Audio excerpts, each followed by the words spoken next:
Hello friends, welcome to Chandrima's world. Chandrima's ওয়ার্ল্ডে তোমাদের সকলকে স্বাগত। আজ আবার হাজির হয়েছি একটা নতুন রেসিপি নিয়ে। একদম গরমের জন্য আদর্শ একটা রেসিপি নিয়ে এসেছি।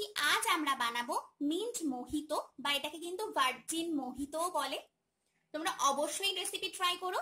রেসিপি ট্রাই করে ভালো লাগলে অবশ্যই আমার চ্যানেলটাকে লাইক করো, কমেন্ট করো, শেয়ার করো, আর অবশ্যই কিন্তু সাবস্ক্রাইব করে নিতে একেবারেই ভুলো না। এটা কিন্তু সম্পূর্ণ ফ্রি। চলো রেসিপি শুরু করি।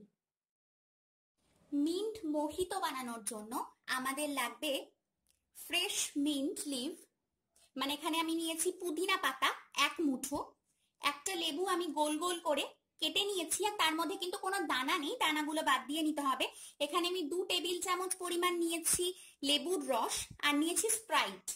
এছাড়া আমাদের লাগবে পরিমাণ মতো নুন, চিনি, আর অবশ্যই কিন্তু লাগবে আইস। তাহলে চলো এবার আমরা রান্নাটা শুরু করে দিই। একটা আমি গ্লাস নিয়ে নিয়েছি কাঁচের, তো তার মধ্যে আমি প্রথমে পুদিনা পাতাটা দিয়ে দিচ্ছি, আর এর মধ্যে দিয়ে দেব লেবুগুলো।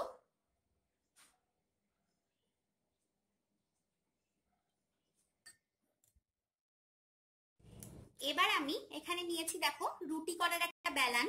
এই বেলানের একটা অংশ দিয়ে এটাকে আমি একটু স্কুইজ করে দেব। খুব বেশি সময় ধরে করবার প্রয়োজন নেই, তাহলে কিন্তু তেতো হয়ে যেতে পারে। কারণ পুদিনা পাতা বেশি সময় ধরে করবার প্রয়োজন নেই, 10 থেকে 12 সেকেন্ড এটাকে একটু এরকম করে চেপে চেপে থেতো করে নিলেই হবে, কিন্তু গায়ের জোরে করবার কিন্তু প্রয়োজন নেই। এবার ড্রিঙ্কটা সার্ভ করে দেব। তার জন্য আমি 2টো গ্লাস নিয়ে নিয়েছি, আর এর মধ্যে আমি এখন দিয়ে দিচ্ছি 1 টেবিল চামচ করে চিনি। অপর গ্লাসটাতেও দিয়ে দেব।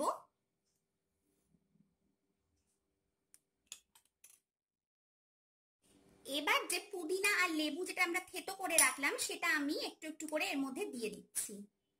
একদম লেবু কিন্তু সমেতই আমি এর মধ্যে দিচ্ছি, যেমনটা দেখতে পাচ্ছ।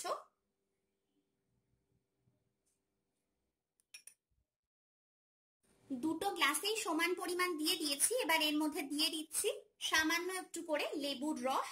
আমি 1 টেবিল চামচ করে দুটোতেই দিয়ে দিলাম। এবার দিয়ে দেব নুন, সামান্য একটু করে নুন দিচ্ছি। এখানে কিন্তু নুন চিনিটা নিজেদের পরিমাণ মতো দেবে। এবার আমি এর মধ্যে আইস কিউব দিয়ে দিচ্ছি। তোমরা কিন্তু আইস গুলোকে ক্রাশ করেও দিতে পারো। এখানে আমি 4টে করে দিলাম।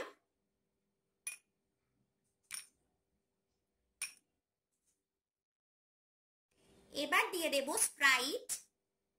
এক্ষেত্রে বলে রাখি, এখানে কিন্তু তোমরা যে কোনো সোডা ব্যবহার করতে পারো, বা 7-আপও নিতে পারো, যেটা তোমাদের কাছে সুবিধার মনে হয় সেটাই কিন্তু এখানে অবশ্যই ব্যবহার করবে। এবার খুব ভালো করে একবার আমরা এটাকে মিশিয়ে দেব, এবং তাহলেই কিন্তু আমাদের রেডি হয়ে যাবে ভার্জিন মোজিতো বা মিন্ট মোহিতো। তো দেখেই নিলে কত সহজে কিন্তু এই রেসিপিটা বানানো যায়। আমরা অনেক সময় রেস্টুরেন্টে গিয়ে এটা অর্ডার করে খেয়ে থাকি, কিন্তু এতটাই সহজ এটা বানানো। এটাকে কিন্তু সহজেই বাড়িতে বানিয়ে নেওয়া যায়। তো প্লিজ রেসিপি ট্রাই করো। রেসিপি ট্রাই করে ভালো লাগলে অবশ্যই রেসিপিটাকে লাইক করো, কমেন্ট করো, শেয়ার করো, আর আমার চ্যানেলটাকে মনে করে সাবস্ক্রাইব করে নিও। চলো আজকের মতো আসি, আবার দেখা হবে নতুন কোনো রেসিপি নিয়ে। সবাই খুব ভালো থেকো।